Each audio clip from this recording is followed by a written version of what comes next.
Voilà, alors écoutez, bienvenue à tous dans les programmes d'art et cloître. Merci de votre fidélité. Je vous souhaite d'abord à tous une belle année 2022 avec une bonne santé et de nombreux bonheurs. Car ainsi que le disait Paulo Coelho, le bonheur est quelque chose qui se multiplie lorsqu'il se divise.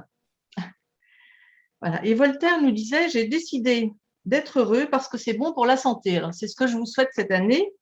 Et enfin, je rappellerai la phrase de Rabelais, rire est le propre de l'homme. Nous avons aujourd'hui un sujet un peu particulier, à quelques semaines de Mardi Gras, intitulé Grimaces d'artistes en Occident, de la Renaissance à nos jours.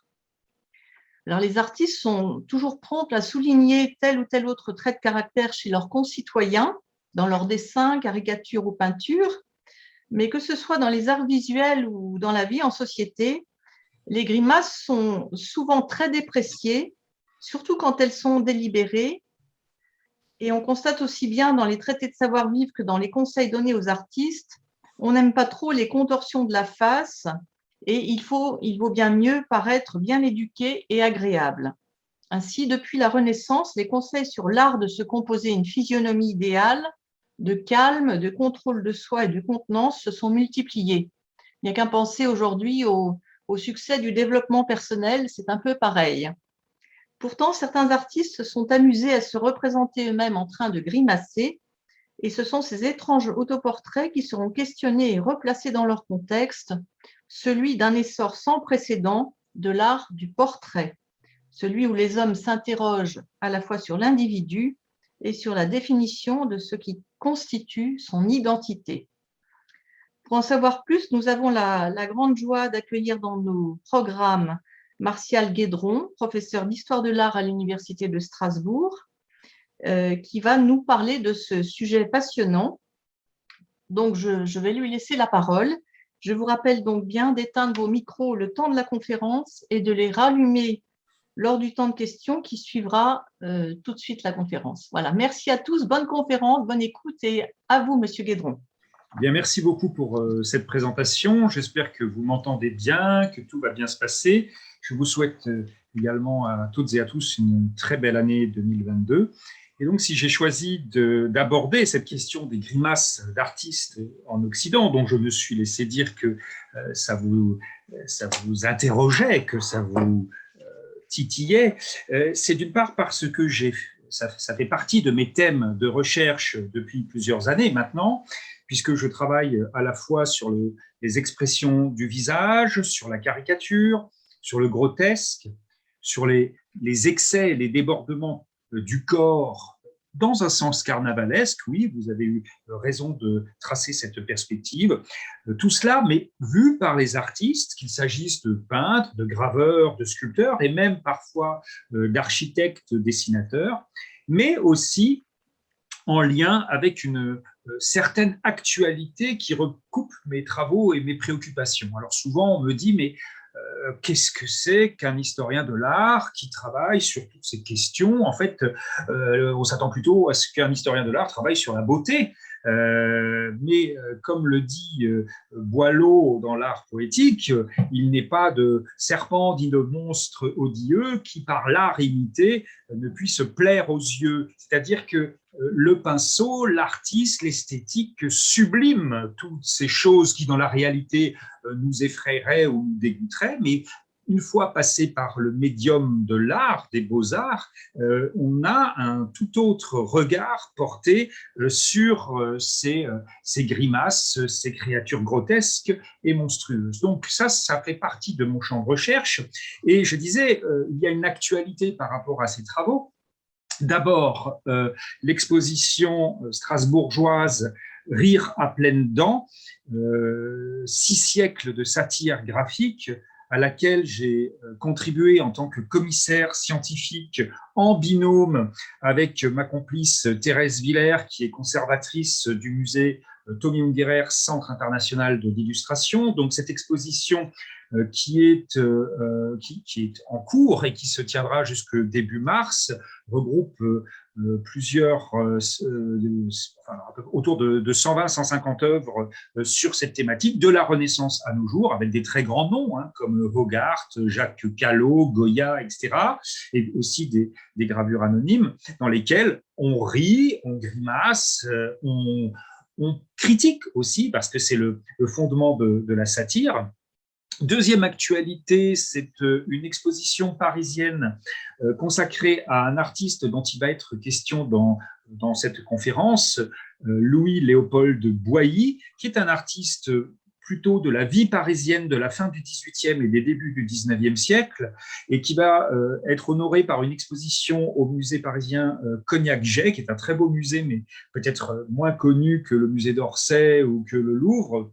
Mais il faut parfois aller dans ces petits musées pour voir des œuvres d'art dans des conditions qui sont peut-être moins compliquées, on est moins pressé par la foule que dans les grandes expositions très médiatisées.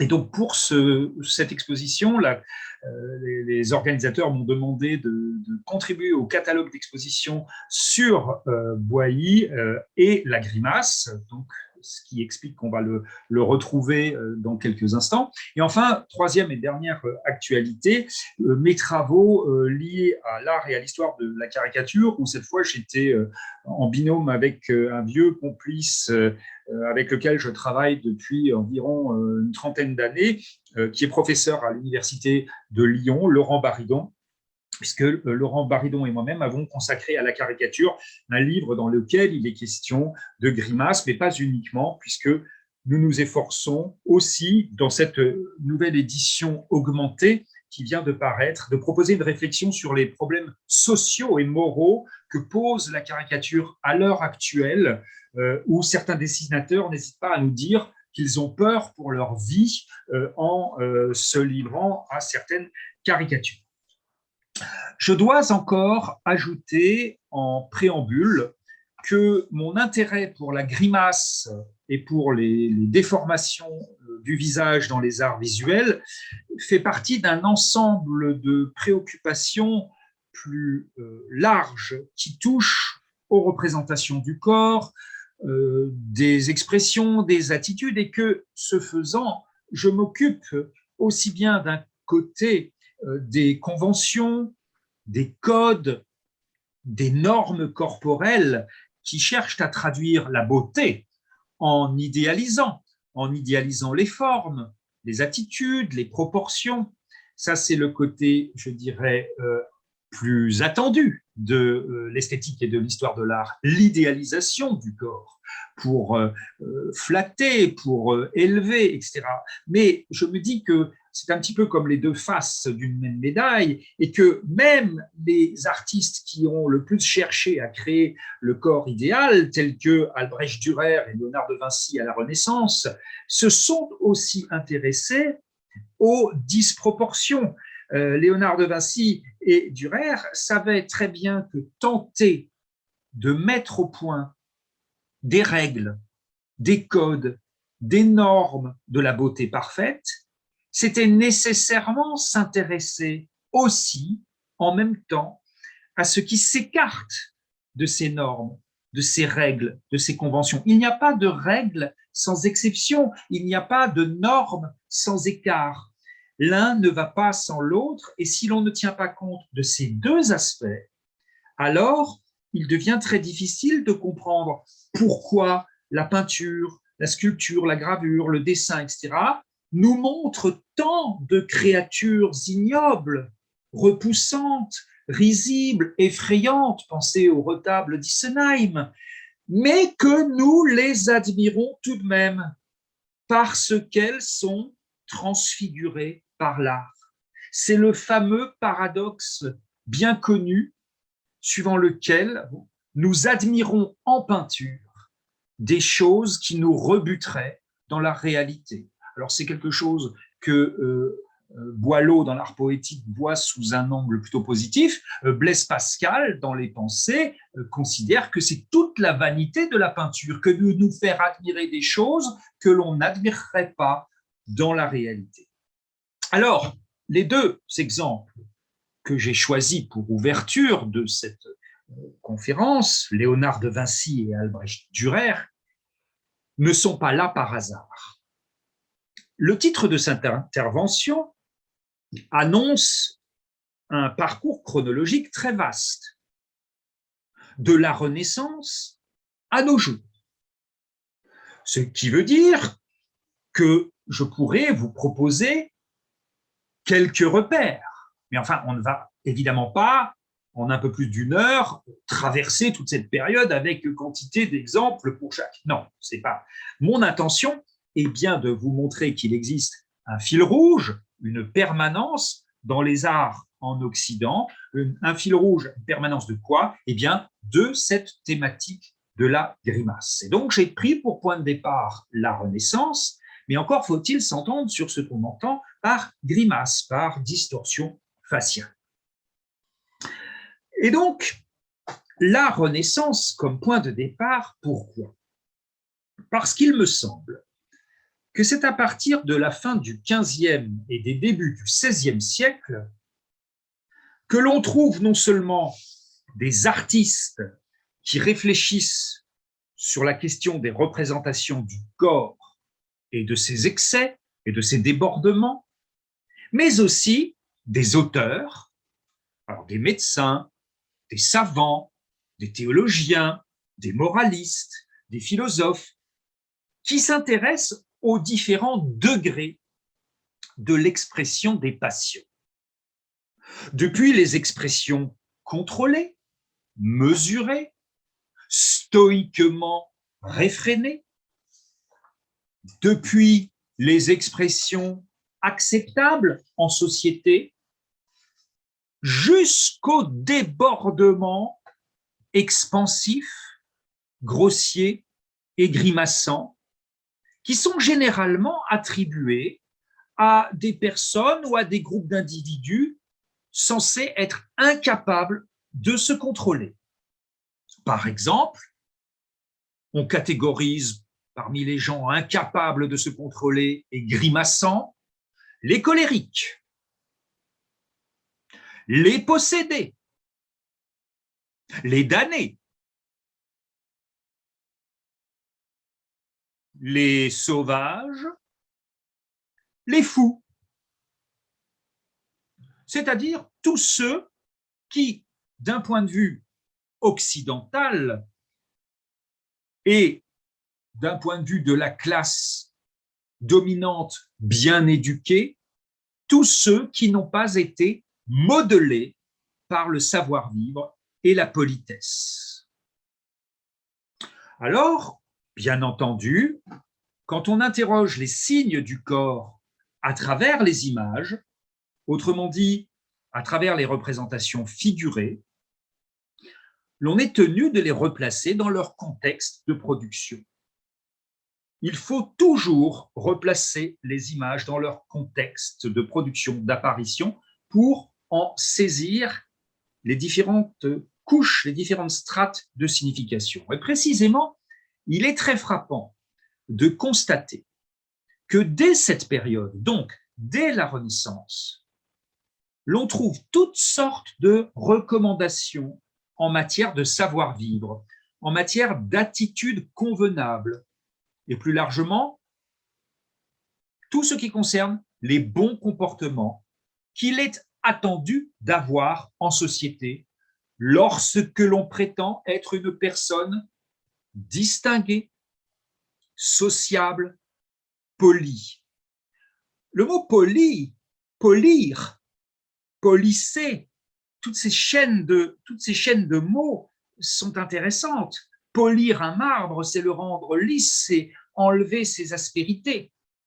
Et donc, dans ces traités qui s'adressent à leurs lecteurs par toutes sortes de recommandations, eh bien, j'ai été frappé en les lisant de ce que ces recommandations qui s'adressent à la vie en société, qui entendent guider les comportements en société, sont souvent très proches de ces conseils que l'on donne aux artistes, que l'on donne aux peintres, que l'on donne aux sculpteurs. C'est-à-dire sont souvent très proches des conventions esthétiques à respecter pour un artiste qui espère approcher du bon goût, de la belle imitation de la nature.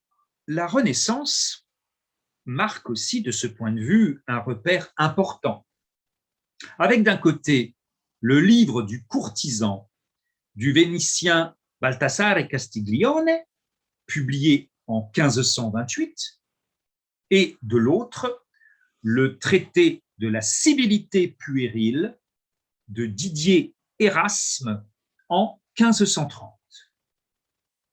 Or, toute cette tradition qui est fondée sur de tels ouvrages va régler les bons comportements en société, va codifier les règles de savoir-vivre au sein de ce que l'historien allemand Norbert Elias a appelé la civilisation des mœurs. Pour Norbert Elias, cette civilisation des mœurs met en place, à partir de ce qu'on appelle, de ce que les historiens appellent la période moderne, c'est-à-dire la Renaissance, met en place des structures de contrôle au sein de certains groupes sociaux, et plus précisément met en place une sorte de domestication des affects, de domestication des pulsions, des passions. Ainsi, on lit dans ces traités qu'il devient peu recommandable, par exemple, de parler trop fort ou de rire bruyamment en société, qu'il devient peu recommandable de tordre sa bouche, de renifler ostensiblement, de montrer ses dents, de laisser pendre sa langue, de loucher,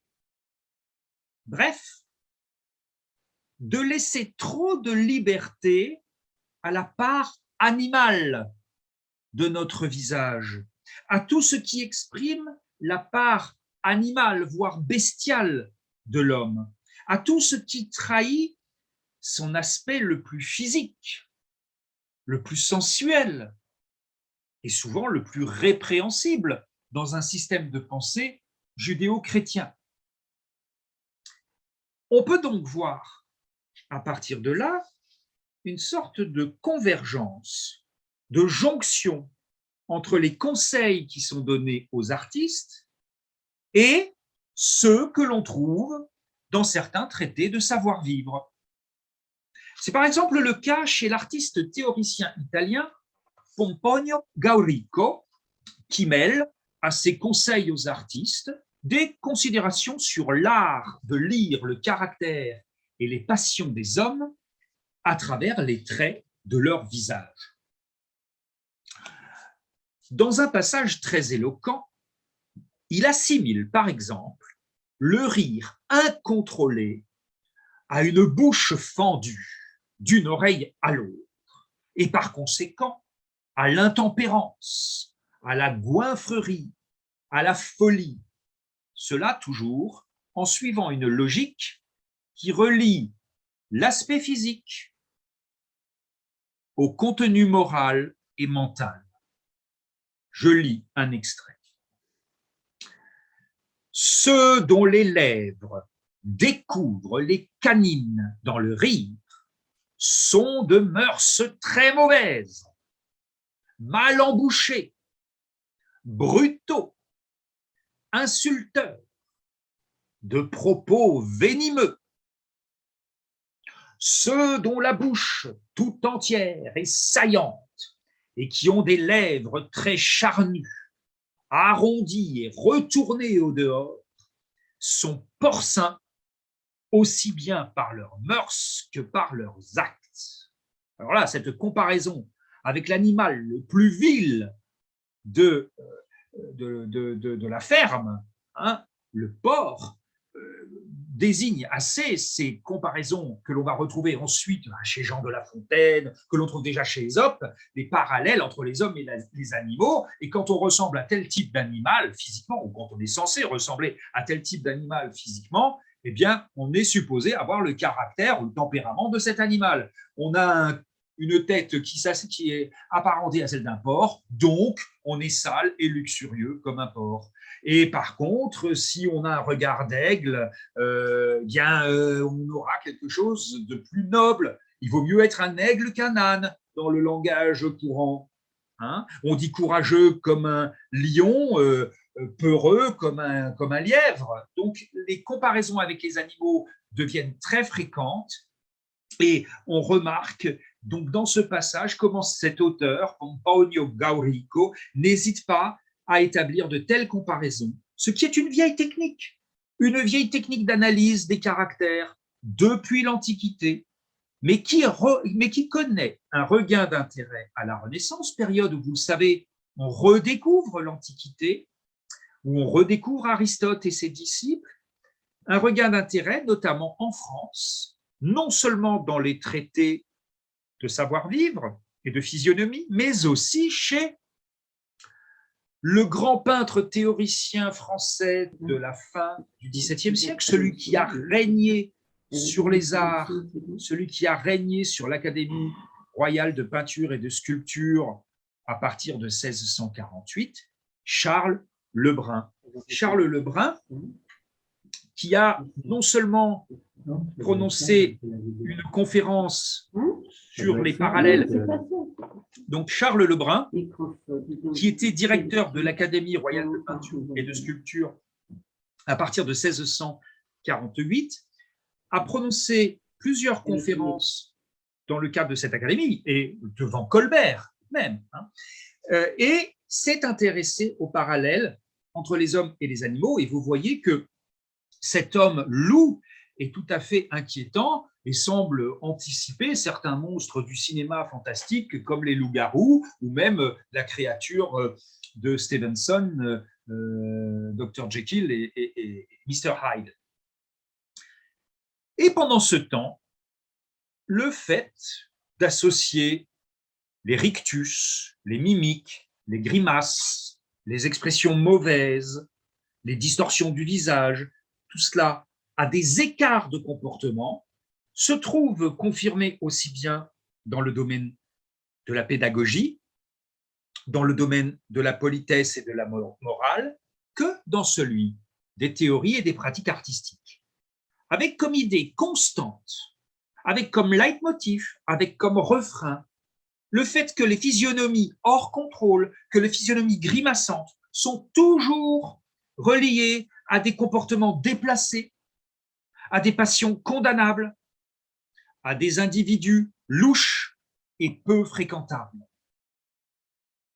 Or, tout cela n'empêche pas que certains artistes se plaisent et se complaisent dans ce type de représentation.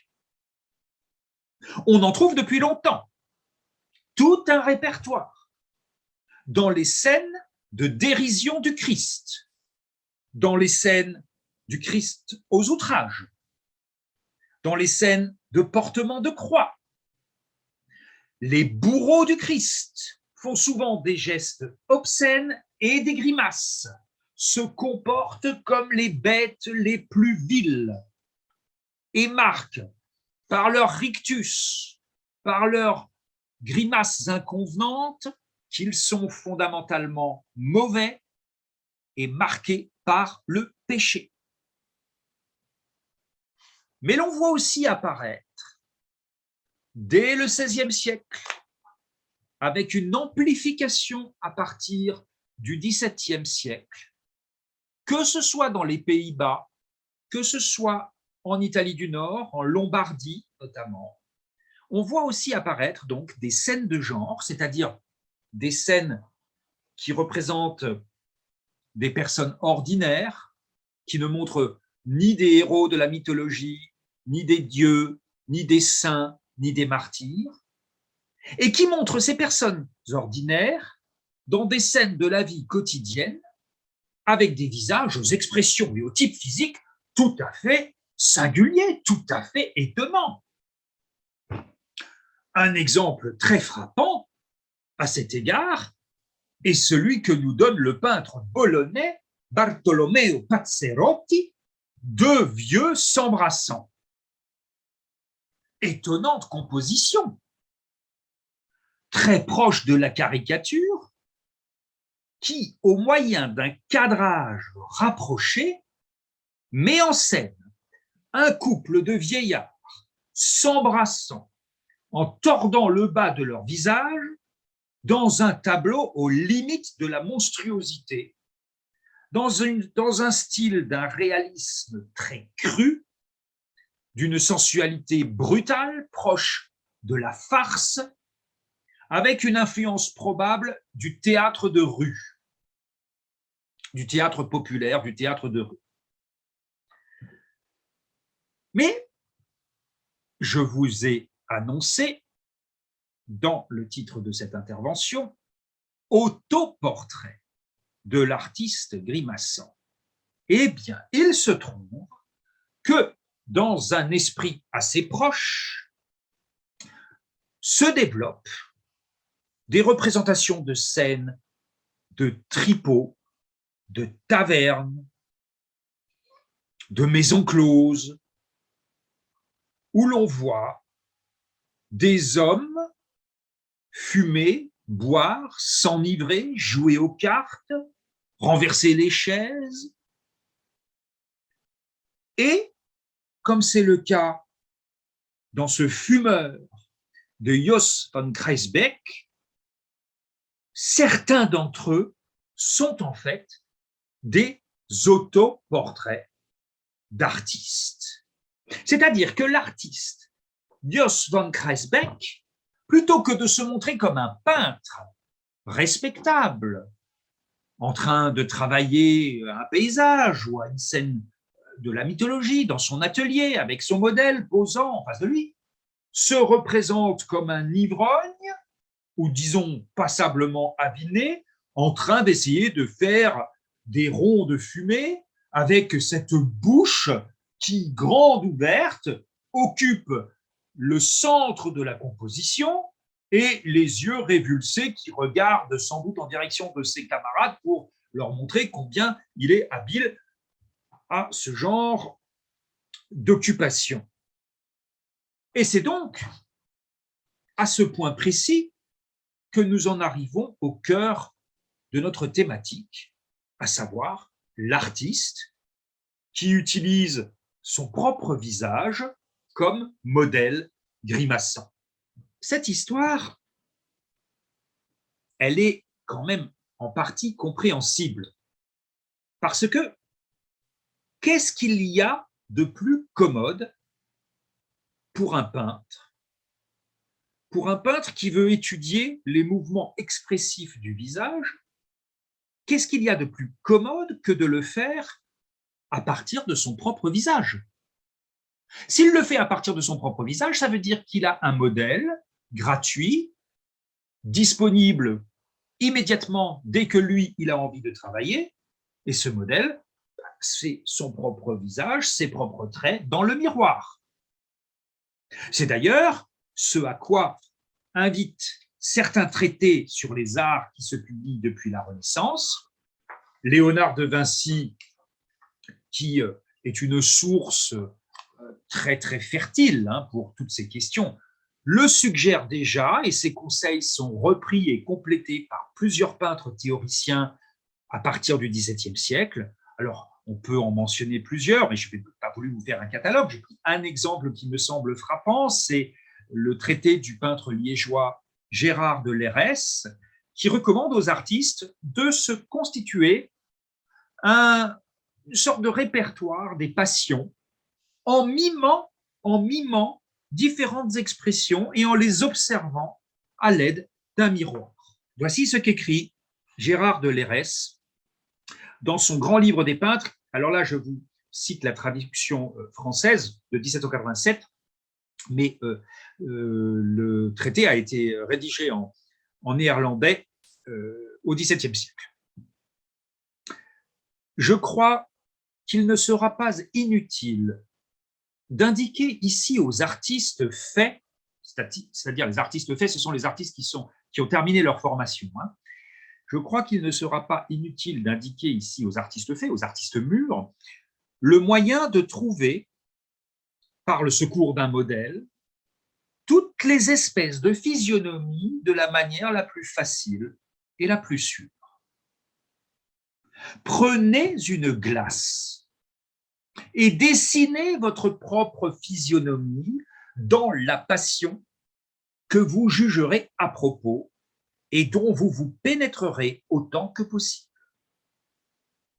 Remarquez surtout exactement le jeu des sourcils et celui des paupières, ainsi que le gonflement des joues, le retirement des narines, la manière dont la bouche est ouverte ou fermée, la saillie plus ou moins grande de la mâchoire supérieure ou inférieure, selon que vous inclinez la tête vers la poitrine ou que vous la rejetez en arrière.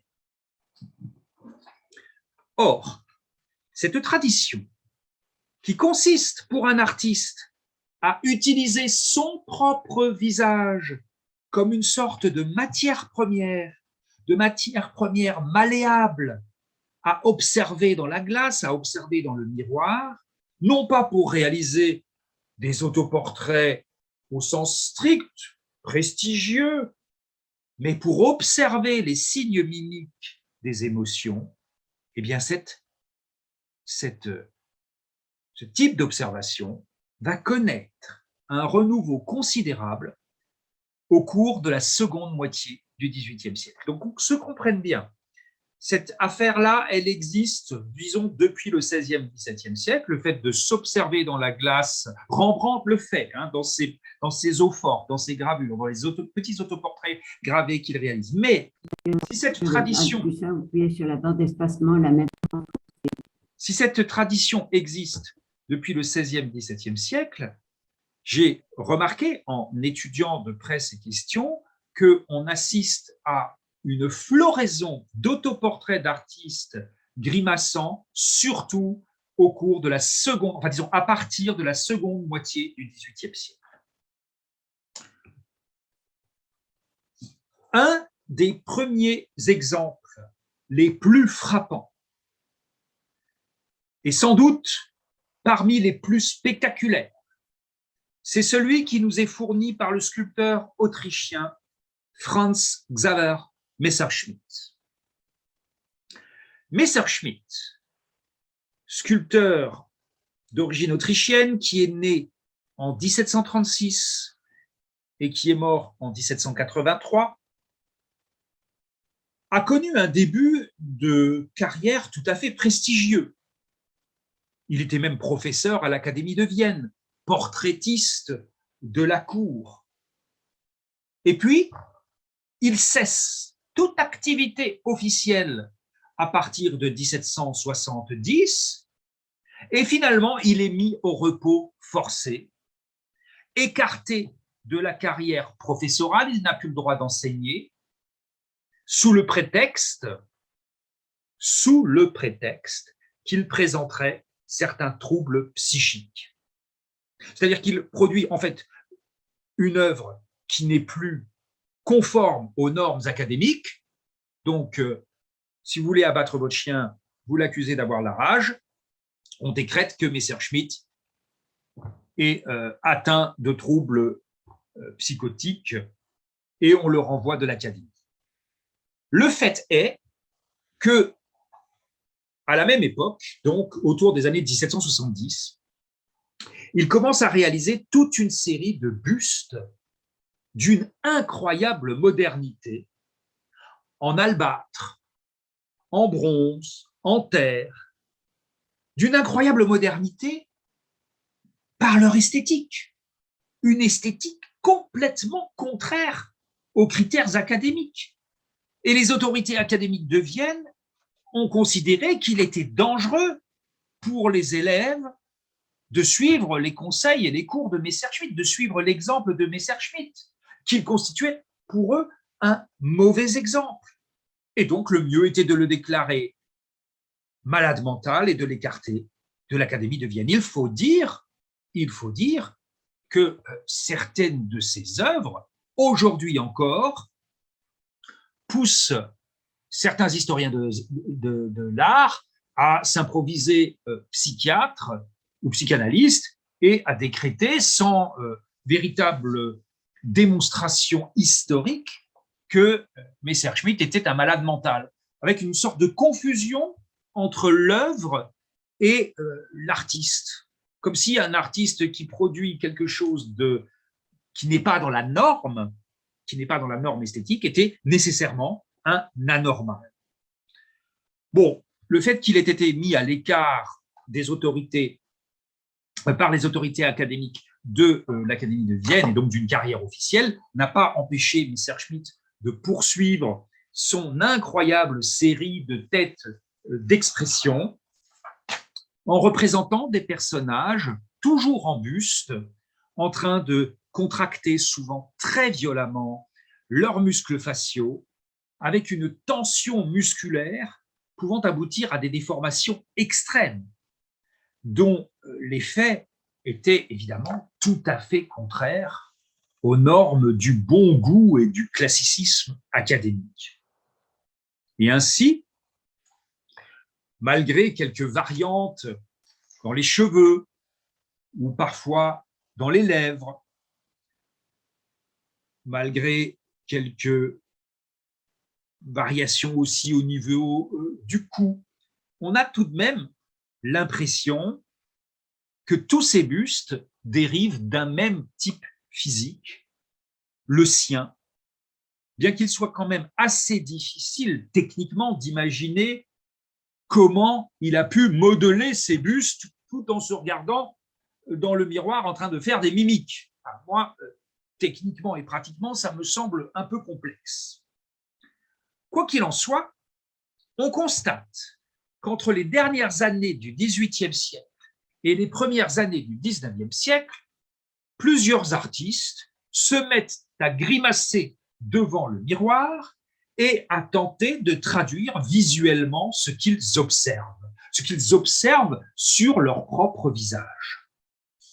Alors, je faisais allusion, pour commencer, au peintre français Louis-Léopold Boilly et à l'exposition qui lui sera consacrée au musée Cognac-Jay à Paris. Eh bien, en étudiant son inventaire après décès, je me suis aperçu que Louis-Léopold Boilly avait de nombreux miroirs dans les différents appartements qu'il a habités et que, d'autre part, ce spécialiste du portrait et de la scène de genre, c'est-à-dire de la scène de la vie quotidienne, a également réalisé de nombreux autoportraits.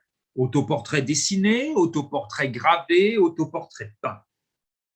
Or, dans ces dessins, par exemple dans celui que je vous présente à l'écran, on voit comment il a utilisé non seulement un miroir, mais plusieurs miroirs afin, par des jeux de reflets successifs, de pouvoir étudier ses propres traits de face, mais aussi de profil, de trois quarts face, de trois quarts dos. Plusieurs miroirs lui permettant d'avoir plusieurs angles de vue. Et dans ce cas, nous avons effectivement affaire à plusieurs vues de son propre visage, mais ici, avec des expressions tout à fait sérieuses. Quelqu'un qui est concentré sur ce qu'il observe. Et qu'est-ce qu'il observe? Ce sont ses propres traits. En revanche, Boilly a aussi exécuté des dessins assez poussés dans lesquels il apparaît en artiste bouffon, les cheveux beaucoup plus naturels et un peu foufou, des autoportraits grimaçants, où Boilly, tel un enfant face au miroir, s'amuse à faire des grimaces et à déformer sa propre physionomie. Essayez de bien mémoriser cette expression, essayez de bien mémoriser ce visage, parce que on le retrouve ensuite dans sa fameuse série des grimaces.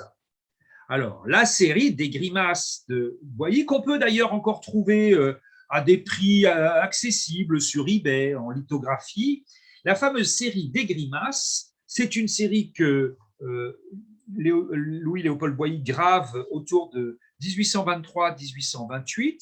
C'est assez drôle. Si vous tapez Boilly grimace dans Google Images, dans votre moteur de recherche préféré, vous en trouverez d'autres que celles que je vous présente. Ce qui m'intéresse ici, c'est que parfois, il se glisse lui-même dans la gravure.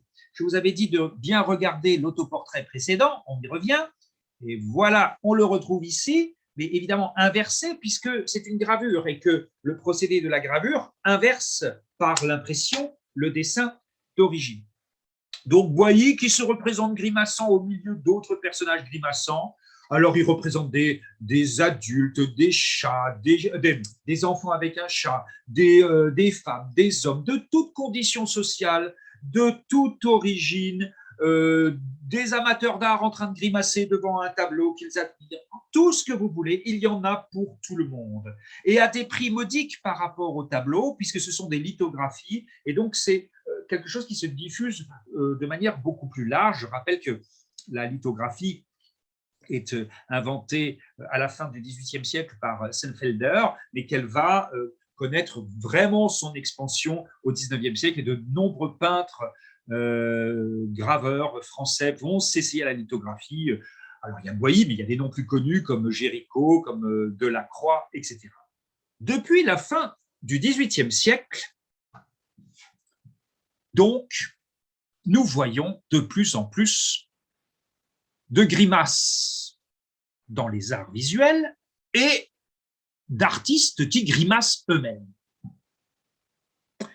Et depuis la fin du XVIIIe siècle, les grimaces sont devenues tellement à la mode que l'on trouve des artistes populaires qui se produisent en spectacle et dont la spécialité est justement de faire des grimaces en public.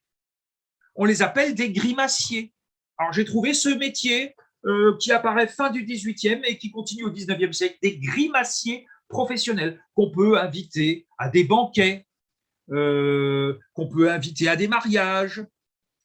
Ces grimaciers, que l'on trouve notamment à Paris, prolongent une tradition apparue, semble-t-il, en Italie, celle de comédiens de rue dont les performances sont parfois annoncées au moyen d'affiches, au moyen de placards, au moyen de gravures, telles que cette eau-forte coloriée, une planche qui représente Balsuani, dit l'italien, en fait un mime qui se produisait à Paris, boulevard du Temple, où il faisait rire les badauds en accompagnant ces mimiques, ces différentes mimiques, dont vous avez le catalogue tout autour, là, toutes les mimiques qu'il est capable de faire, c'est une vraie réclame, hein.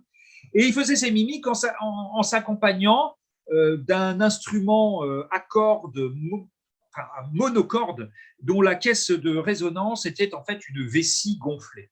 Alors, bon, je ne vais pas essayer de reconstituer l'instrument en question. Ça ne devait pas faire une musique très variée, au contraire, ça devait être une sorte de crin-crin correspondant du point de vue sonore à ce qu'il faisait avec son visage. Et à la veille de la Révolution, dans son fameux tableau de Paris, qui est une chronique mais formidable sur le Paris de la fin du XVIIIe siècle, l'écrivain Louis-Sébastien Mercier, qui est un peu le Balzac, si vous voulez, de la fin du XVIIIe siècle, raconte comment certains de ces grimaciers s'invitaient pour quelques sous à la table de ceux qui pouvaient les payer. Et ainsi, ces grimaciers se livraient à leurs performances et espéraient avoir quelques récompenses en monnaie en échange. Voici ce qu'écrit Louis-Sébastien Mercier dans son tableau de Paris. C'est un ouvrage assez monumental que vous pouvez trouver en libre accès sur le site de la Bibliothèque nationale de France, Gallica, site qui est une source vraiment très, très intéressante. Et donc, Louis-Sébastien Mercier écrit la chose suivante à propos de ces grimaciers. Le même homme, à table, se métamorphose rapidement en plusieurs personnages, pleure, rit, chante, sanglote, éternue, tousse, fait le sourd, le niais, l'aveugle, le goutteux. Chaque tableau, et vous voyez qu'on parle de tableau, chaque tableau Mais en fait, on parle de tableaux dans le théâtre aussi. On parle de tableaux pour les scènes. Chaque tableau passe comme un éclair.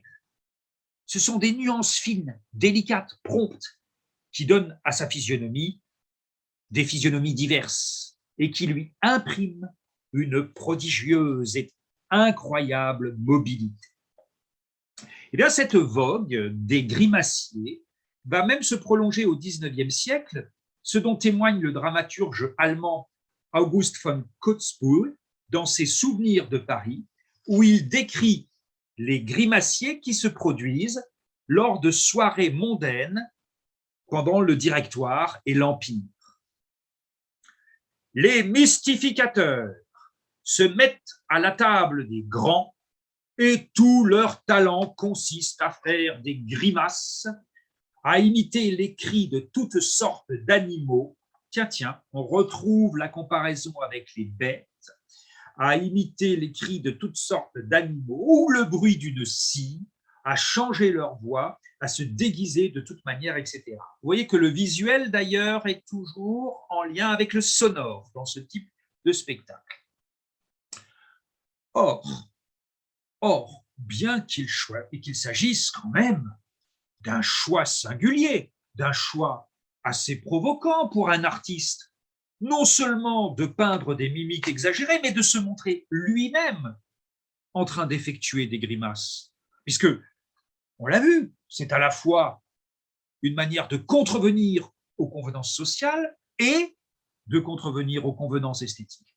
Eh bien, malgré cela, voici que des peintres, des sculpteurs avec Messerschmitt, des architectes, on va le voir dans un instant, se mettent à se représenter eux-mêmes en amuseurs, en pitres, en grimaciers, et certains poussent même le culot jusqu'à se montrer comme cela au Salon de Paris, au prestigieux salon d'exposition du Louvre,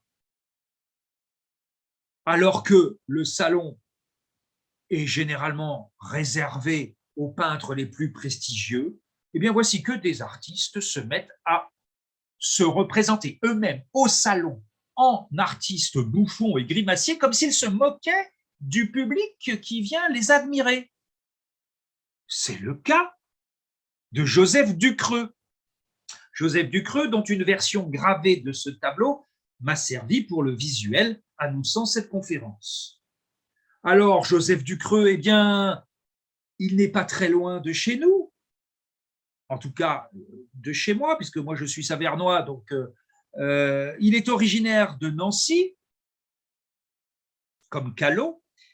Ensuite, figurez-vous que ce plaisantin s'est installé à Paris et qu'il est devenu le portraitiste officiel de Marie-Antoinette. Alors, quand on voit cet huluberlu qui se montre en train de bâiller et de s'étirer dans ce tableau, on imagine mal qu'il est le peintre favori de Marie-Antoinette. Mais il n'est pas parvenu, malgré cette protection de la reine, à se faire accepter par l'Académie royale de peinture et de sculpture. Sans doute parce que Ducreux a un sacré tempérament et qu'il s'est permis de critiquer les académiciens plus ou moins ouvertement, ce qui n'était pas la meilleure manière de faire partie du Cénacle. Donc, il a été obligé d'exposer ses œuvres lors de manifestations d'abord moins officielles et moins prestigieuses que le Salon de Paris au Louvre, mais il a pourtant réussi, par la peinture et par quelques gravures, à frapper les esprits avec des autoportraits dans lesquels il apparaît dans des attitudes plutôt inhabituelles à cette époque chez les portraitistes officiels, des attitudes qui ne respectent pas les règles du savoir-vivre et qui semblent se moquer ouvertement du spectateur. Ducreux s'est ainsi affiché en train de bâiller, mais en ouvrant une bouche. Hein, vous voyez toujours cette façon de nous faire entrer à l'intérieur du corps, que l'on fasse des ronds de fumée, que l'on bâille, que l'on rit à pleines dents, toujours cette ce caractère organique qu'on ne doit pas montrer normalement, qu'on doit cacher. On met la main devant la bouche quand on bâille, on met la main devant la bouche quand on rit trop fort, on met la main devant la bouche quand on éternue. Enfin, normalement, quand on est bien éduqué. Donc, Ducreux s'est montré en train de bâiller, de rire, de pleurer, en montrant une inspiration proche de la peinture de genre septentrionale et de la gravure satirique, mais avec des effets de cadrage et une sobriété, vous voyez, dans le contraste entre la figure et le fond, qui s'inscrivent tout à fait dans l'évolution du portrait au cours de cette période. Tout en préparant cette conférence, j'ai appris que le Musée national de Stockholm avait fait l'acquisition assez récemment de 2 autoportraits de Ducreux, et j'y vois la preuve que désormais, même l'histoire de l'art officiel et même les grands musées s'intéressent aux grimaces d'artistes. On y retrouve, dans ces 2 autoportraits grimaçants, l'orientation, le style fortement naturaliste qui caractérise les autres portraits de cet étrange peintre de la cour de Louis XVI, avec toujours cette capacité qui le caractérise à saisir une expression faciale transitoire. On a vu comment Gérard de Lérès insistait sur le côté mobile, fluide, évanescent des grimaces. Eh bien, Ducreux me semble saisir, et c'est ça qui est intéressant, c'est saisir comme un instantané, anticipant la photographie de la seconde moitié du 19e et par la suite. C'est-à-dire quand l'instantané est inventé en photographie, il saisit ce qui normalement est insaisissable, en tout cas par les moyens lents de la peinture et encore plus par la sculpture, bien entendu.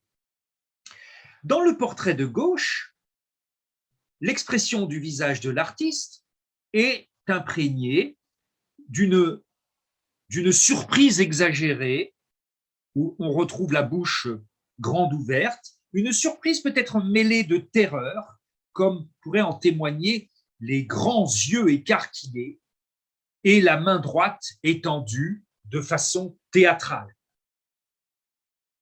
Et là encore, il ne fait aucun doute que nous avons affaire, dans les 2 cas, à des autoportraits, même si les titres des tableaux décrivent des émotions spécifiques qui reflètent l'intérêt de la période pour les signes physionomiques en tant qu'expression de l'individu, et donc en tant que véhicule, le corps et le visage véhiculent des émotions qui affectent les individus. Dans l'autre toile, le silence, Ducreux s'est représenté avec une perruque poudrée, un chapeau haut de forme, un chapeau haut et un manteau brun. Comme c'était souvent le cas, dans les 2 œuvres, vous voyez qu'une partie de la poudre qui a servi à poudrer la perruque est tombée sur le col du manteau.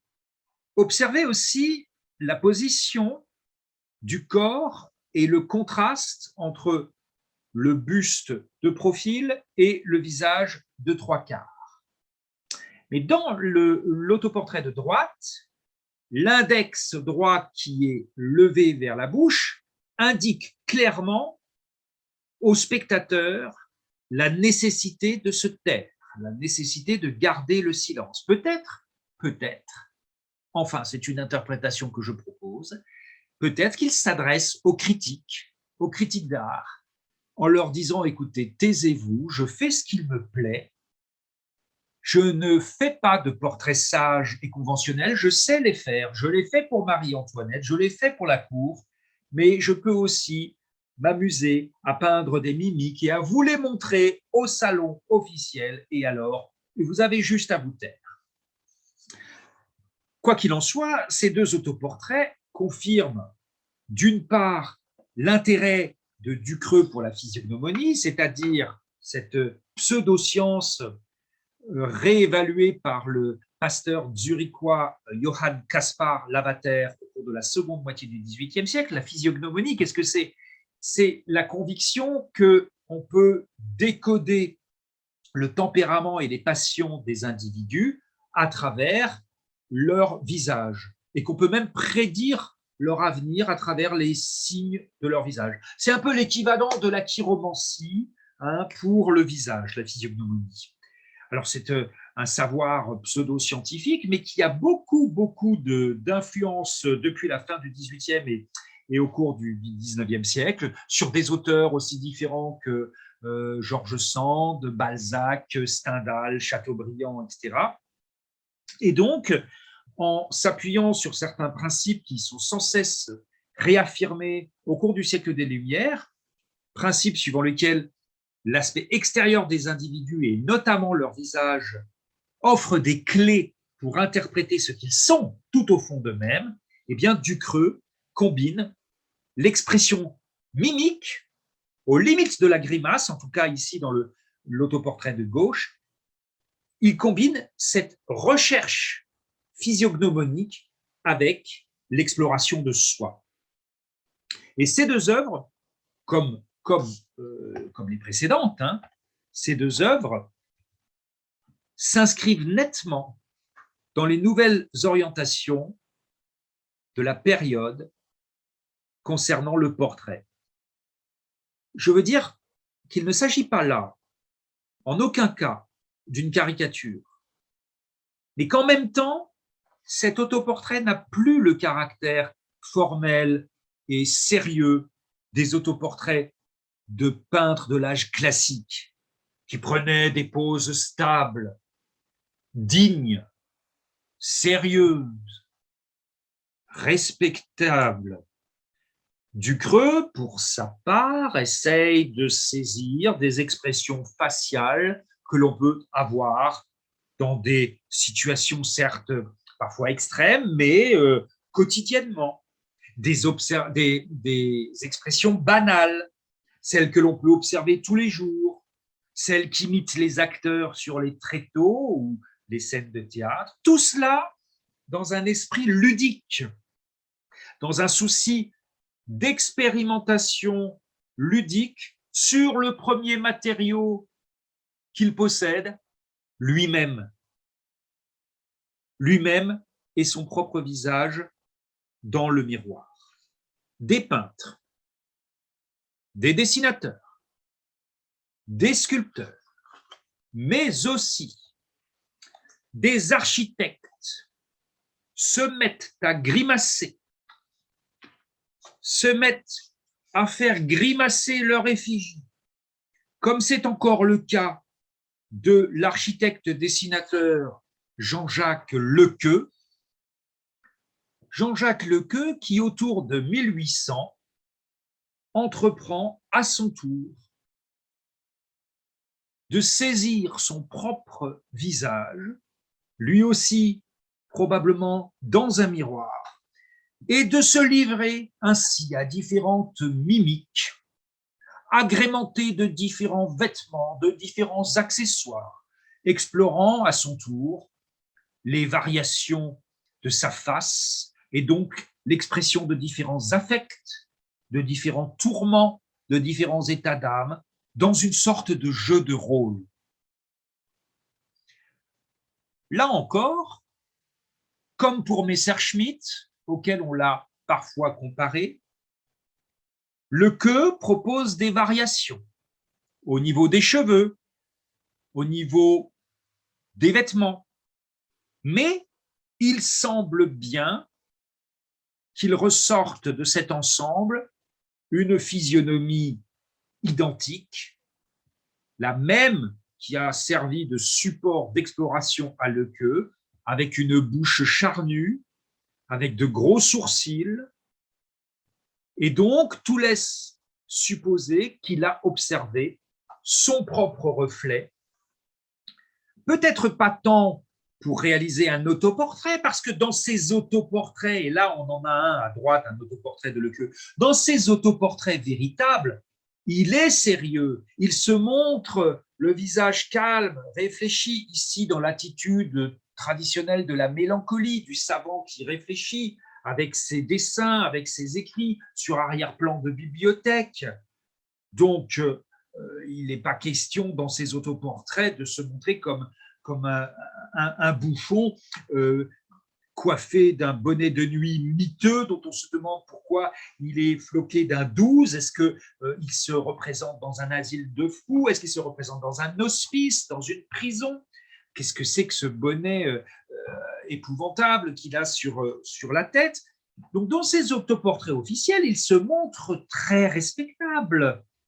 Alors, qu'est-ce qu'il nous fait là, dans sa série de grimaces, tantôt en chemise avec le col ouvert, tantôt nu-tête, tantôt le cou enveloppé d'une écharpe à bord échancré, tantôt en manteau, tantôt coiffé d'un chapeau rond, tantôt torse nu, portant un foulard attaché par une ficelle autour de la tête, etc. Qu'est-ce qu'il fait?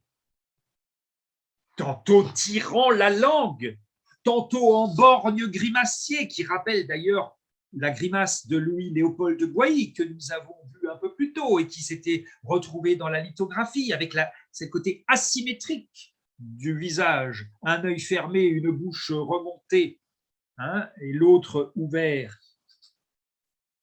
Très étrange cette série, du point de vue formel. 5 grimaces qui offrent une belle unité par leur technique, par leur cadrage, avec cet effet de bordure, comme s'il avait voulu les préparer pour une gravure, pour une transposition gravure, avec des titres soigneusement calligraphiés, avec une écriture presque de bureau, une écriture de maître d'école. Qu'est-ce qu'il nous fait dans cette série? Des variations apparaissent, je l'ai dit, au niveau des cheveux, mais il ressort bien que c'est sa propre physionomie qui sert de support à Lequeux, toujours avec ses traits étranges. Bref, nous avons affaire, à partir de la fin du XVIIIe, à des études d'expression dégagées de toute fonction mémorielle. Je veux dire par là, il ne s'agit pas à travers ces grimaces de montrer son propre visage pour que les générations suivantes se souviennent de Lequeux. Ce n'est pas ainsi que Lequeux voulait que les générations suivantes se souviennent de lui. C'est ainsi, là, dans son autoportrait sérieux. C'est comme cela que Lequeux voulait qu'on se le représente, lui. Mais alors, dans ces grimaces, qu'est-ce qu'il cherche?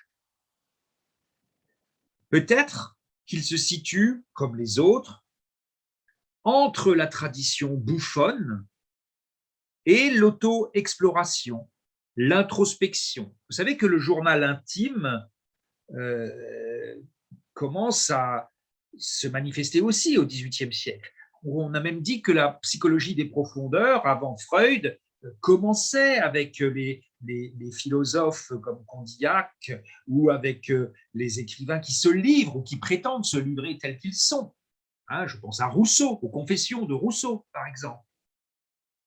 Donc, se livrer soi-même au risque de choquer le bon goût, au risque de choquer les convenances, au risque d'échapper aux normes esthétiques défendues par les théoriciens de l'art et les instances officielles. Or, je crois que c'est ça qui fait la modernité de ces artistes grimaciers, parce qu'ils vont en plus trouver un prolongement chez certains artistes postérieurs, ceux du XXe et du XXIe siècle. Alors, j'aurais pu prendre de nombreux exemples contemporains, mais mon intention était de vous montrer un moment fort. Le moment le plus important, à mon avis, pour l'apparition des grimaces d'artistes en tant que mode d'expression à part entière, c'est cette seconde moitié du XVIIIe et ces débuts du XIXe. Mais mon titre, l'intitulé de cette conférence, c'est « Grimaces d'artistes de la Renaissance à nos jours ». Donc, je voulais aussi, tout en ayant fait une amorce avec la Renaissance, terminer, conclure avec 2 exemples contemporains pour vous montrer que cette tradition, à la fois, elle est éminemment moderne et elle trouve des prolongements. Certains artistes contemporains, en effet, ont repris ce motif de l'exploration de leur propre visage grimaçant. Et il en est ainsi, ce n'est pas un hasard, de l'artiste autrichien Arnulf Rainer. Arnulf Rainer, qui est tout à fait représentatif de cette tendance à utiliser la grimace à la fois dans une quête d'identité et d'affirmation de soi et d'autodérision. Dans un texte daté de 1971, Arnulf Rainer raconte qu'il a exécuté ses premiers autoportraits grimaçants entre 1968 et 1969, la nuit, dans l'un des photomatons de la gare de Vienne, avec l'idée de garder la trace des modifications qu'il faisait subir à son propre visage, lorsque, tout en dessinant, l'excitation s'emparait de lui. Alors, vous savez, ça, c'est aussi un grand débat que l'on trouve dès le XVIIe, XVIIIe siècle. Les musiciens font des grimaces. Les musiciens, quand ils sont très inspirés, font des grimaces. Il y avait même un dispositif sur certains clavecins au XVIIIe siècle, un petit miroir, pour que les clavecinistes puissent vérifier qu'ils ne faisaient pas trop de grimaces en jouant. Mais les violonistes font des grimaces. Eh bien, les dessinateurs, et curieusement souvent les caricaturistes, font beaucoup de grimaces en dessinant quand ils se concentrent. Et donc, Arnulf Rainer avait remarqué qu'il faisait des grimaces en dessinant, comme s'il voulait mimer par son visage les personnages qu'il était en train de dessiner. Il a voulu en garder la trace à travers certaines photographies photomaton de la gare de Vienne. Et ces photographies se sont retrouvées ensuite dans une série qu'il a intitulée Les Faces Farces. Les Faces Farces, une série qu'il a entreprise alors qu'il menait au même moment une étude sur l'expression physionomique des malades mentaux. Il s'est beaucoup intéressé aux expressions physionomiques des malades mentaux et surtout à ceux qui souffraient de catatonie. Et il se trouve qu'en tant que Viennois, Arnulf Rainer, qui s'intéresse aux mimiques, aux grimaces et aux malades mentaux souffrant de catatonie, ne pouvait pas ne pas connaître Messerschmitt. Alors, si vous allez à Vienne, allez voir les bustes de Messerschmitt. Il y en a plusieurs qui sont conservés dans les musées viennois. Et par la suite, Rainer a rendu hommage à Messerschmitt et il s'est mis aussi à recouvrir ses visages grimaçants d'encre pour en augmenter l'effet grotesque, mais aussi souvent inquiétant. Les visages de Arnulf Rainer peuvent être sur des photos de très grand format avec des superpositions d'encre et aussi parfois de couleurs qui les rendent assez dérangeants, assez inquiétants, avec des scarifications, des ratures, des blessures qui se superposent à ces mimiques pathétiques et à ces attitudes ritualisées. On est vraiment là dans cet esprit viennois des années 60-70 qui s'attaque au corps humain de façon violente, de façon inquiétante. Et puis, comme j'ai commencé cette intervention avec des références à l'actualité des expositions, je la terminerai de la même manière avec une artiste française qui est Annette Messager. Annette Messager, qui nous situe davantage du côté de la grimace ludique que pathétique. La grimace ludique et jouissive des enfants. Annette Messager a toujours revendiqué d'avoir voulu conserver la liberté de l'imaginaire des enfants, ce qu'elle a fort bien exprimé lors d'une exposition en 1998 au Musée des Arts d'Afrique et d'Océanie, exposition qui était intitulée, ouvrez les guillemets, « Ce n'est pas aux vieux singes qu'on apprend à faire la grimace ». C'était le titre de cette exposition. Et en effet, Annette Messager, depuis plusieurs décennies, a aussi exploré le motif des visages grimaçants en les combinant avec des découpages, avec des formats inhabituels, comme vous le voyez dans ces 3 totems, hein, qui sont vraiment ces formats très étirés en hauteur et triangulaires, avec des triangles affrontés. Et toujours cette curiosité pour tout ce qui perturbe les identités, tout ce qui interroge notre rapport au monde. Quand je dis perturbe les identités, vous savez bien que pour prendre une photo d'identité, il nous est recommandé de ne surtout pas nous exprimer, d'être le plus figé possible pour que la photo d'identité soit valable. C'est-à-dire qu'elle doit être enregistrée par une machine et reconnaissable par une machine. Et résultat, quand on voit ce qu'on est sur la photo d'identité, on ne se reconnaît pas. On est très mécontent. Enfin, personnellement, je suis très mécontent et j'ai beaucoup de mal à ne pas grimacer quand je dois faire une photo d'identité. J'ai dû refaire ma carte d'identité. C'était un moment traumatisant parce que j'étais dans le photomaton et j'avais l'impression d'être comme Arnulf Rainer, mais involontairement, incapable de rester le visage fixe dans l'ovale qu'on nous intimait. Donc oui, je pense que le visage qui bouge, le visage qui s'anime, le visage qui grimace, c'est une façon de poser la question de qui sommes-nous au fond. Quand on s'interroge soi-même, on se regarde dans la glace. Qui sommes-nous? Que sommes-nous devenus? Alors, je terminerai cette intervention en faisant observer que les artistes du XXe siècle qui ont manifesté leur intérêt pour cette fascinante malléabilité de la face, cette fascinante malléabilité du visage, l'ont souvent fait à l'aide d'une invention technique dont n'avaient pas pu bénéficier leurs prédécesseurs du XVIIIe et des débuts du XIXe siècle. Quand je vous ai mis les 2 autoportraits de Ducreux, j'ai insisté sur le fait qu'ils étaient saisis dans l'instantané, enfin, qu'ils faisaient comme si ils étaient saisis dans l'instantané. Et cette instantanéité, elle n'a été possible qu'avec l'apparition de la photographie, ce qui explique que les artistes actuels qui travaillent sur la grimace utilisent souvent la photographie. C'est devant l'objectif photographique que Arnulf Rainer et Annette Messager ont grimacé. Et c'est devant l'objectif photographique que Annette Messager a demandé à des enfants de faire des grimaces. Et pour ne rien cacher de la part régressive et ludique de ses propres grimaces, elle a confié la chose suivante à un journaliste qui me permettra de conclure en attendant vos questions éventuelles. Photographier des enfants n'est pas facile. Ils ne tiennent pas en place. Mais quand on leur propose de faire des grimaces devant l'objectif, c'est un délire de faciès très amusant. Les langues, les yeux, les oreilles se tordent, s'écrasent. Je suis moi-même très forte en grimace.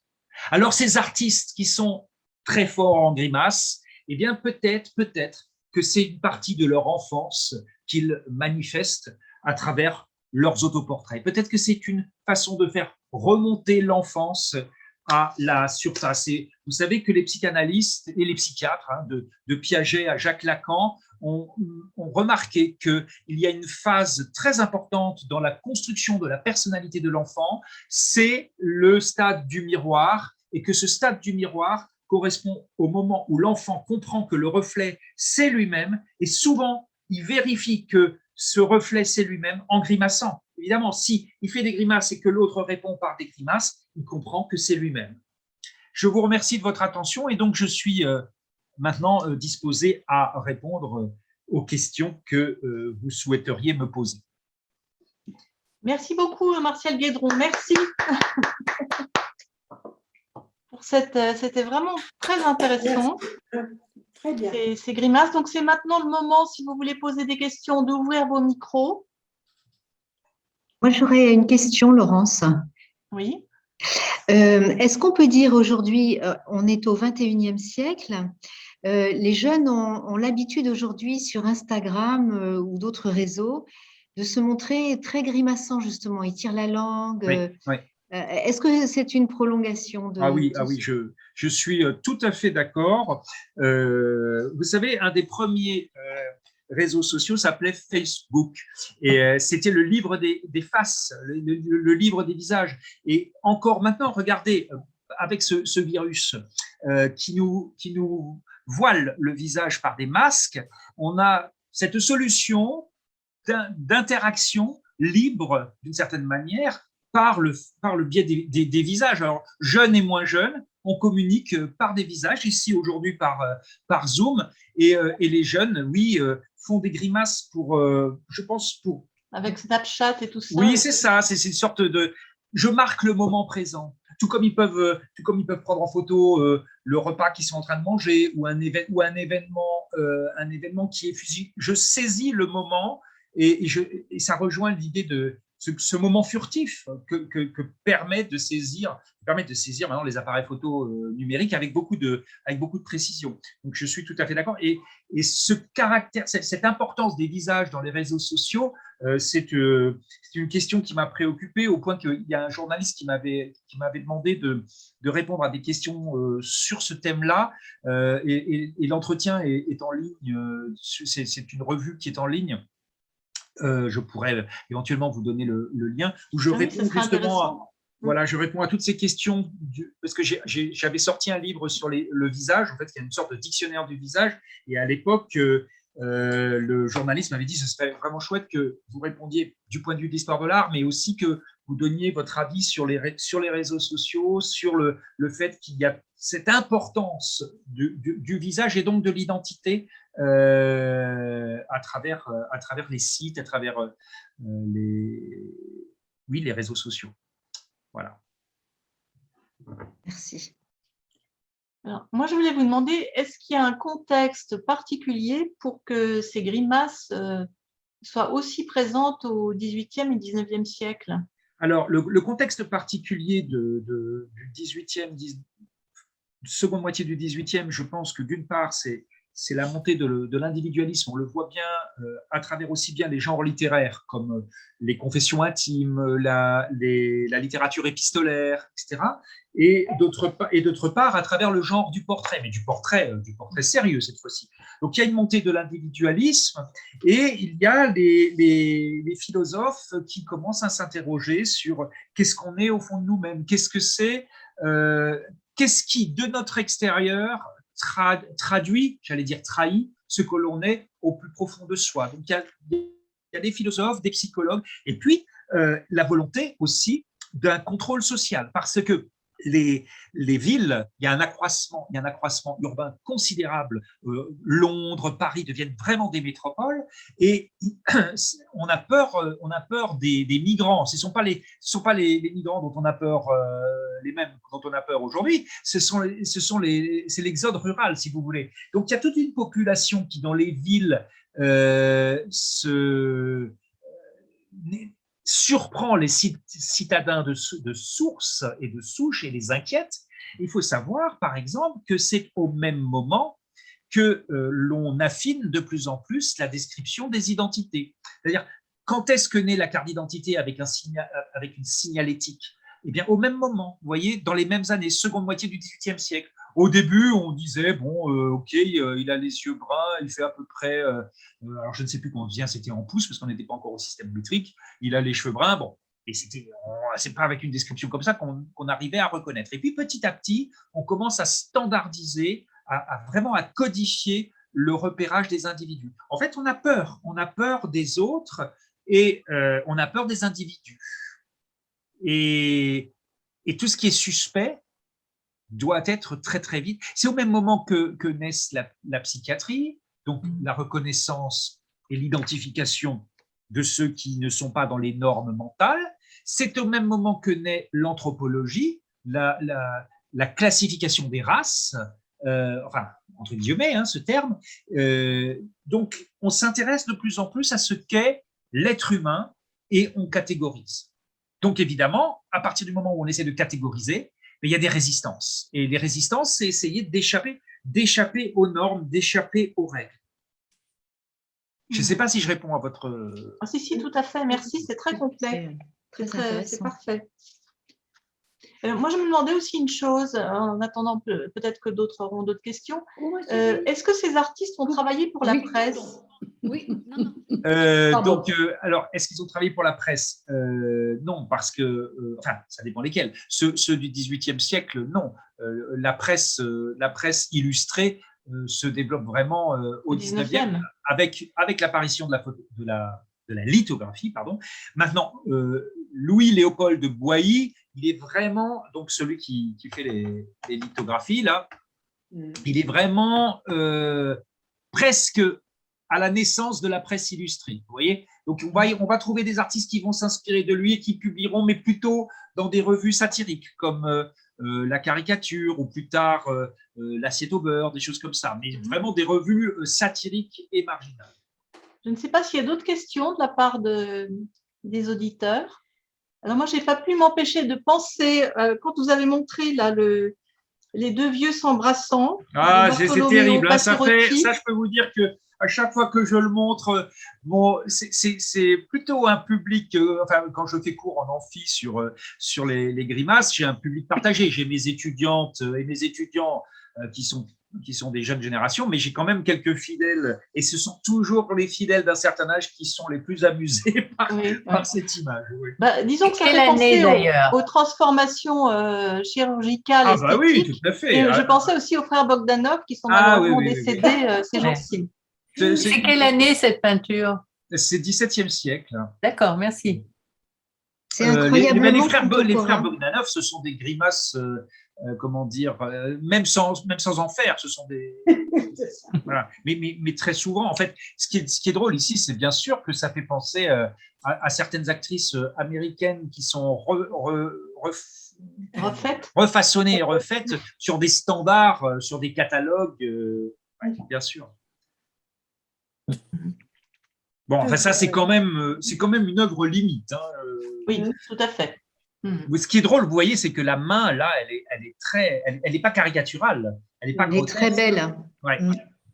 Et alors, c'est aussi très intéressant, ces personnages qu'on appelle mystificateurs, enfin, ces personnages qui jouent les grimaces dans les banquets, dans les mariages, qui font le show, en fait. Hein, tout à fait. Ouais.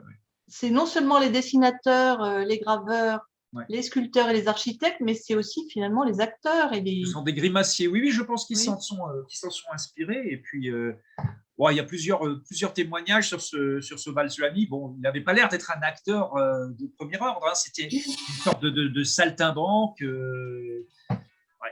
Oui, c'est incroyable. On pourrait aussi parler de Daumier, non ? Alors, Daumier a été, il s'inscrit dans le prolongement, de Louis-Léopold Boilly. Hein, c'est vraiment, il vient après. Et Daumier fait partie des artistes qui vont travailler pour la presse. Vous voyez, c'est la première génération à partir, on va dire, de la monarchie de Juillet, 1830. Il travaille à la lithographie pour la presse. Lui, il utilise les grimaces et les rictus, mais dans une intention de satire sociale et politique pour dénoncer le régime politique de Louis-Philippe, etc. Après, il n'a pas fait de série de grimaces en tant que telle, autonome. Il utilise la grimace pour un contenu satirique. Mais la grimace fait évidemment partie aussi des solutions formelles de la caricature, de la bande dessinée, du dessin animé, etc., de nombreux arts graphiques populaires. Est-ce que l'Antiquité est concernée par tout ça? Alors, il y a des grimaces dans l'Antiquité, et notamment sur certaines peintures grotesques que l'on trouve sur les vases, mais on a le sentiment que la grimace est réservée à des personnages comme les satyres, comme les faunes, vous voyez, des personnages hybrides ou qui ont soit un comportement bestial ou qui sont bestiaux par hybridation. Les personnages qui tirent la langue ou qui ont les yeux révulsés, ce sont des faunes ou des satyres ou des personnages, ou alors ce qu'on appelle les pygmées qui se battent contre les grues, etc. Donc, on ne verra jamais Apollon ou Vénus peut-être dans une œuvre satirique, mais elles ont disparu. Mais dans les œuvres de marbre, etc., on ne les verra pas tirer la langue et loucher. Par contre, les satyres, oui. Les satyres poursuivant les nymphes, oui. Alors, il y a quelques petites réflexions là sur la discussion. Il y a donc Elisabeth qui met en tant que peintre, j'ai l'expérience que mimer l'expression que je cherche à représenter m'aide à la représenter, je pense. Oui, Voilà. tout à fait. Oui. Est-ce qu'il y a une dernière question et puis on arrêtera peut-être là après. Oui, pour revenir à l'Antiquité, j'y pense juste. Là, on voit un personnage un enfant qui gonfle les joues pour souffler dans une paille qui va. Eh bien, il est recommandé de ne pas montrer. C'est vrai pour l'Antiquité et pour le Moyen Âge, il est recommandé de ne pas trop montrer des personnages sérieux en train de jouer des instruments à vent parce que ça leur gonfle les joues. Donc, il faut les montrer jouant du violon ou des choses qui ne déforment pas le visage. Voilà. Écoutez, merci vraiment, Marcel Guédron, parce que c'est passionnant. C'était vraiment extrêmement intéressant cette conférence. Donc, merci à vous. Mais merci à vous de votre patience et de votre écoute. Et puis... Merci beaucoup. Et puis, n'hésitez pas à revenir dans nos programmes si vous avez de bonnes idées de sujets à nous proposer. Voilà. Alors, je voulais donc vous signaler que nous avons notre assemblée générale samedi prochain. Donc, on l'a fait par Zoom, vu le contexte. Donc, n'hésitez pas à nous renvoyer vos procurations pour ceux que ça concerne. Nous sommes, je crois, à 76 adhérents. Donc, notre objectif est d'atteindre le numéro 100. Donc, voilà. Parlez autour de vous, s'il vous plaît, de nos conférences. Ça nous fera grand plaisir. Et puis, la prochaine conférence, ce sera donc le 19 février. Le thème, c'est Sculpture et lumière, et c'est Antoinette Lenormand-Romain, conservateur honoraire du patrimoine, qui est venu déjà à deux reprises dans nos conférences, qui viendra nous parler. Donc, Sculpture et lumière, c'est de la lumière et de l'ombre que le sculpteur, comme l'architecte, pétrit et modèle. Ça, c'est une... Vous saluerez Antoinette de ma part, alors. Pardon ? Vous saluerez bien Antoinette de ma part. Entendu, il ne manquerait pas. Laurence, il y a quelqu'un qui a posé une question là. Les gargouilles des cathédrales font-elles partie de la même mouvance? Alors, les gargouilles des cathédrales, ce sont des modèles pour certains artistes qui travaillent la grimace. On pense que Messerschmitt, qui a travaillé dans une tradition de sculpteur, c'est son père et son grand-père. Il est issu d'une famille de sculpteurs, sculpteurs religieux, Messerschmitt. En Autriche, il s'est inspiré des gargouilles des cathédrales et aussi des têtes grimaçantes que l'on voit sur les stalles. Quand vous allez je vous assure que maintenant, vous allez voir des grimaces partout. Je vous assure. Même en faisant le tour de la cathédrale de Strasbourg ou en allant voir les sculptures de Rosheim, qui ne sont pas très loin de Molsheim. Vous avez des têtes, voilà, vous avez des têtes grimaçantes. Donc, bien sûr, ça fait partie de cette tradition, sauf que, comme pour l'Antiquité avec les satyres, les gargouilles des cathédrales sont reliées à des créatures du mal. Des créatures pécamineuses, des diables, des démons, des damnés. Très bien. Merci beaucoup, Marcel Guédron. Merci à tous pour votre écoute. Voilà, je vous souhaite merci de votre fidèle écoute. Je vous souhaite un très, très bon week-end. Et puis, je vous dis donc au 19 février pour notre prochaine conférence. Merci, Laurence. À très Bonne bientôt soirée, à tous. bon dimanche. Merci beaucoup. Bonne soirée. Au revoir. Bonne soirée.